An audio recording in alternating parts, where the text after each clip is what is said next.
Et si la prochaine décision cruciale pour l'Ukraine se jouait loin de Kiev, dans des capitales où la guerre n'est qu'un dossier parmi d'autres? Et si, face à l'ampleur du risque, aucun dirigeant ne voulait vraiment assumer les conséquences du prochain choix? La guerre est entrée dans une zone de turbulence inédite. Les attaques s'enchaînent, drones ukrainiens frappant Moscou, assauts répétés sur la capitale russe, explosions contre des tankers en mer Noire. Moscou, de son côté, répond par des offensives massives. La tension grimpe, chaque geste devient une provocation qui pourrait tout faire basculer. À Kiev, le pouvoir de Volodymyr Zelensky chancelle sous une pression étrangère inédite. L'Occident exige des élections en pleine guerre, ce qui semble irréalisable. Washington et Bruxelles réclament à la fois l'arrêt des combats et une refonte de la stratégie ukrainienne, sans savoir quelle direction suivre. Personne ne veut décider, mais tous veulent peser sur le destin du pays. Derrière ce bras de fer, l'enjeu dépasse largement une simple bataille. C'est la souveraineté de l'Ukraine, la crédibilité de l'Europe et des centaines de milliards d'euros d'aide déjà investis qui sont sur la table. L'équilibre du continent lui-même pourrait vaciller. Chacun avance ses pions, mais nul ne veut porter la charge du prochain mouvement. La guerre va-t-elle enfin s'arrêter ou au contraire s'étendre à toute la région? Qui décide vraiment de l'avenir de l'Ukraine? Kiev, Moscou, Washington, Bruxelles ou personne? Mais derrière ce jeu de pression et de menaces, une question obsède les chancelleries. Jusqu'où ira l'escalade? Et à quel moment la ligne rouge sera-t-elle franchie, malgré tous les calculs? Des tankers explosent, des drones survoltent Moscou, les lignes de front vacillent chaque semaine. Mais derrière ces images spectaculaires, un enjeu plus profond se joue. La guerre en Ukraine s'accélère, chaque attaque rapprochant la région d'un point de rupture inédit. Suspense, représailles, démonstration de force, chaque geste compte, chaque erreur pourrait faire basculer l'équilibre fragile. Les attaques ukrainiennes contre la flotte pétrolière russe se multiplient. Après avoir frappé plusieurs tankers en mer Noire, Kiev prouve qu'elle peut cibler le cœur de l'économie énergétique russe. Ces opérations ne sont pas isolées. Elles paralysent temporairement les exportations, irritent le Kremlin et forcent Moscou à promettre des représailles toujours plus dures, contre l'Ukraine mais aussi contre les alliés soupçonnés de soutenir ces frappes. En retour, la Russie riposte violemment. Des frappes massives s'abattent sur Donetsk, Pokrovsk et d'autres points stratégiques. Sur chaque mètre de la ligne de contact, des combats féroces font rage, d'une intensité rarement vue depuis le début du conflit. Les pertes s'alourdissent, la fatigue mine les deux camps, mais personne ne cède vraiment de terrain. Pourtant, au-delà du champ de bataille, un autre front inquiète. L'Occident s'implique de plus en plus. Le Royaume-Uni, les États-Unis, l'Union européenne, tous renforcent leur aide, mais avancent en ordre dispersé. Chacun fixe ses priorités, ses lignes rouges, ce qui rend le soutien aussi précieux qu'imprévisible. Les milliards engagés, les armes livrées, les promesses de sécurité. Tout cela pèse, mais le doute subsiste sur la capacité réelle des alliés à tenir sur la durée. Le temps presse. Chaque jour accroît la menace d'une escalade incontrôlable ou à l'inverse celle d'un effondrement politique brutal à Kiev. La stabilité de l'Europe, la crédibilité des dirigeants occidentaux, la sécurité de millions de personnes. Tout se joue maintenant, et aucun camp ne veut porter la responsabilité du prochain tournant, qu'il s'agisse d'un échec cuisant ou d'un revirement spectaculaire. Mais pourquoi la situation devient-elle si explosive? C'est l'absence de solution politique, de vision commune, qui alimente la tempête. Tout va se jouer là, dans l'ombre des confrontations militaires. Pour percer ce brouillard de guerre, il faut décoder les signaux faibles et les choix tactiques des deux camps. Derrière chaque frappe, une bataille d'influence se livre, bien au-delà du champ de bataille. L'Occident se heurte à ses propres contradictions. Promettre l'aide sans savoir comment achever la guerre. Derrière les discours d'unité, la réalité s'effiloche. L'Union européenne peine à masquer son absence de plan pour sortir du bourbier. Malgré les promesses, réunir près de 200 milliards de dollars d'aide vire au casse-tête. Les caisses se vident, la fatigue gagne les opinions publiques et l'essoufflement se lit dans les couloirs de Bruxelles. À Washington aussi, la pression grimpe. De plus en plus de voix exigent une fin rapide du conflit, quitte à forcer Kiev à accepter des compromis douloureux. Les signaux américains sont clairs. Il faut stopper l'hémorragie financière, organiser des élections en Ukraine, même sous les bombes. L'entourage de Zelensky le comprend, le soutien n'est plus absolu. Les fractures entre alliés deviennent impossibles à ignorer. Berlin redoute d'être aspiré plus loin dans l'escalade. Londres affiche la fermeté mais hésite sur les moyens. Bruxelles tente d'arbitrer des intérêts devenus inconciliables, tandis que Washington se concentre sur ses élections et sa rivalité avec la Chine.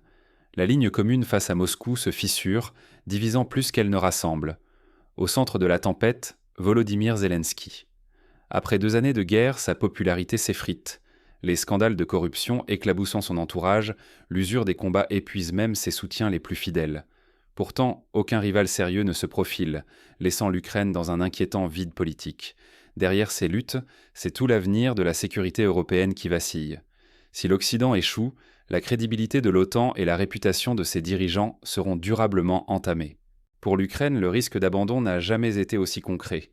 La survie politique de Zelensky, les centaines de milliards promis et l'idée même d'une Europe stable se jouent dans cette impasse brûlante où personne ne veut assumer la défaite. Et si la guerre s'enlise, quelle route reste ouverte à l'Ukraine et au continent ? Face à l'impasse, chaque camp s'interroge sur ses marges de manœuvre, mais d'autres acteurs profitent déjà des failles occidentales. 2 chemins s'ouvrent, chacun semé de périls majeurs. Premier scénario, la ligne de front se fige, les combats se raréfient, mais la paix demeure hors de portée. S'ensuit une négociation longue, minée par un Occident fracturé.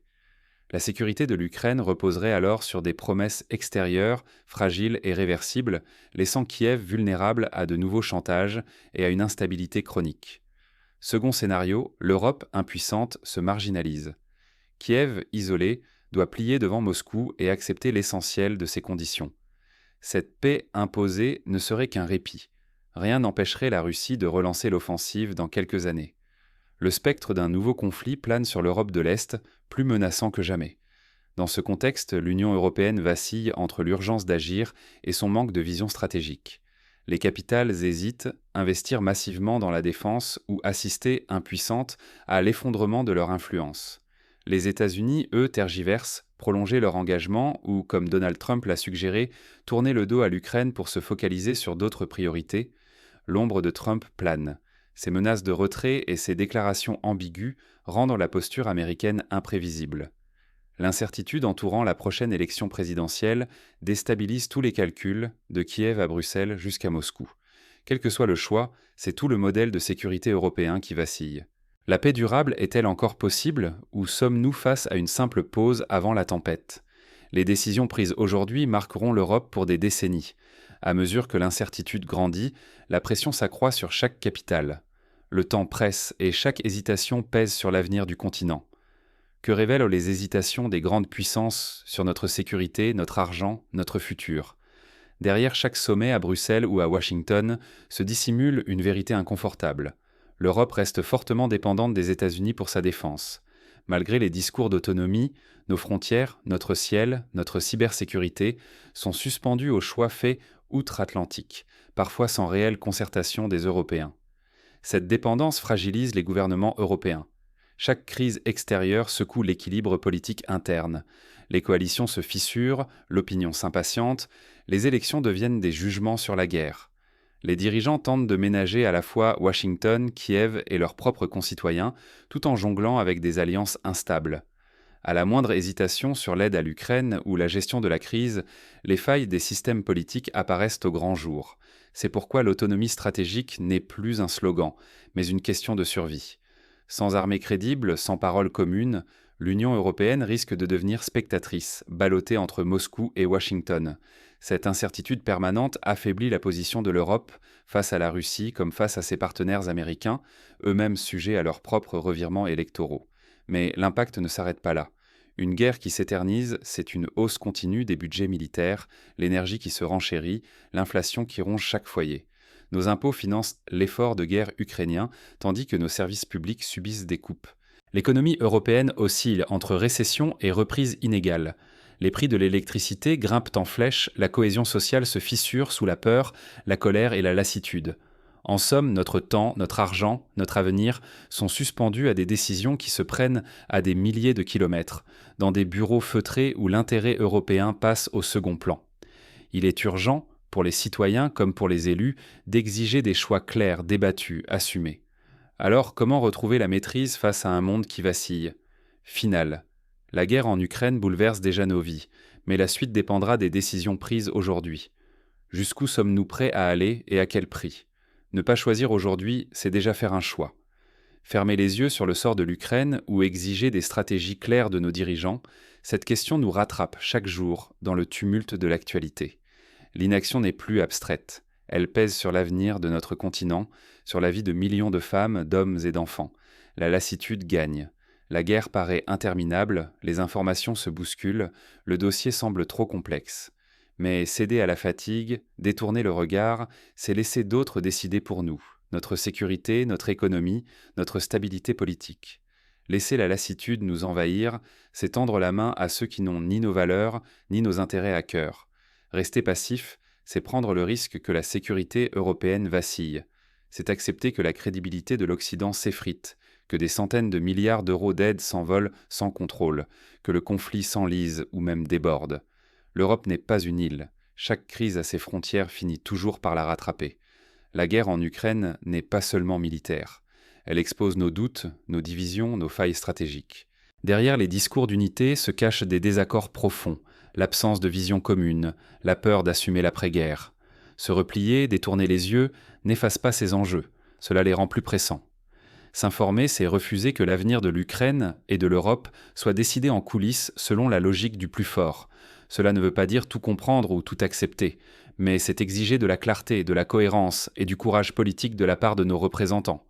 Interroger les décisions, réclamer des stratégies, c'est affirmer notre place de citoyen dans un débat vital pour notre avenir collectif. Le pire danger, désormais, n'est pas l'ignorance mais l'indifférence. Sommes-nous prêts à déléguer notre sécurité et nos valeurs, ou voulons-nous encore peser sur le cours de l'histoire ? En refusant la lassitude géopolitique, nous pouvons encore peser sur la suite. Rien n'est écrit d'avance. Chaque voix, chaque question posée, chaque vigilance compte. L'Ukraine n'est peut-être qu'un début, un signal. L'enjeu réel, c'est la façon dont nous affronterons ensemble les crises de demain.